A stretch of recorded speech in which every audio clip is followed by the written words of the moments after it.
జై శ్రీమన్నారాయణ, జై శ్రీమన్నారాయణ, జై శ్రీమన్నారాయణ, జై శ్రీమన్నారాయణ, జై శ్రీమన్నారాయణ. ఈరోజు ఏంటంటే క్యారెట్ది రైతా చూపిస్తున్నా. ఏ విధంగా తయారు చేయాలో వంట చేయాలో చూపిస్తాను. రైతాకు ఏమేమి కావాలి క్యారెట్ దానికంటే క్యారెట్, ఉల్లిపాయ, మిర్చి, టమాటాలు, ఇది కొత్తిమీర కావాలి, ఇక్కడ జీలకర్ర, ఆవాలు, సాల్ట్, మళ్ళీనేమో ఆయిల్. ఈ విధంగా ఆయిల్ అవసరం ఉంటుంది. ఇట్లా ఆయిల్ కొంచెం వేయాలి.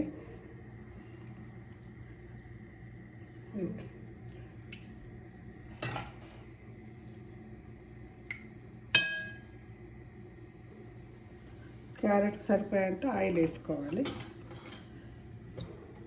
తర్వాత వేడెక్కిన తర్వాత ఆయిల్ వేడెక్కిన తర్వాత ఆవాలు వేయాలి. ఆవాలు వేస్తాను. ఆవాలు కొంచెం చిట్టపెట్టలు ఆడంగానే ఇవైతే జీలకర్ర వేస్తున్నాను. తర్వాత ఇక్కడ మిర్చి వేస్తున్నాను. ఆనియన్,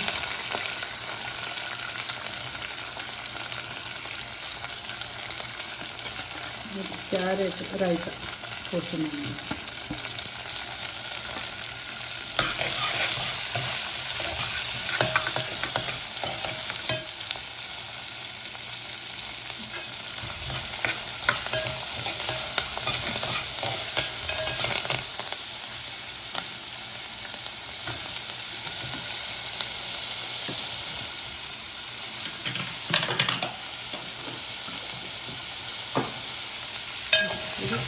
కొంచెం గోలిన తర్వాత కొత్తిమీర వేసాను.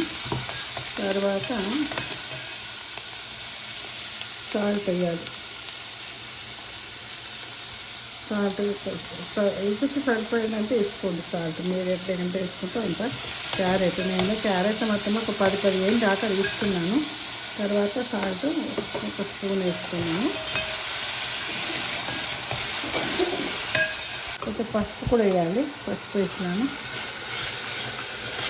పసుపు అంత మంచిది కాబట్టి పసుపు వేసుకుంటాం. ప్రతి కూరలో కూడా మనం కంపల్సరీ పసుపు లేకపోతే కూర వండం మనం.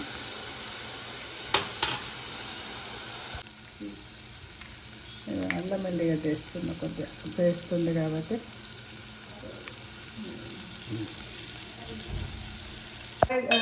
మిర్చి మగ్గిన తర్వాత అప్పుడు టమాటా వేసాను. టమాటా మగ్గిన తర్వాత అప్పుడు క్యారెట్ వేయాలి. కొద్దిసేపు వేయించేయాలి. కొంచెం మగ్గిన తర్వాత క్యారెట్ తురుపుకోవాలి. క్యారెట్ కడిగి కొంచెం తురుపుకొని ఇట్లా వేసుకుంటే ఇది రైతా హెల్త్ చాలా మంచిది అన్నట్టు.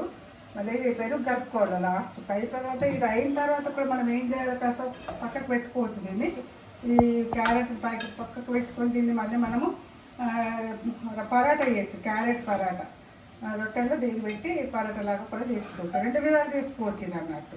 ఇటు పెరుగు రైతా చేసుకోవచ్చు పెరుగుతుంది, మళ్ళీనేమో పరాటలాగా చేసుకోవచ్చు అన్నట్టు.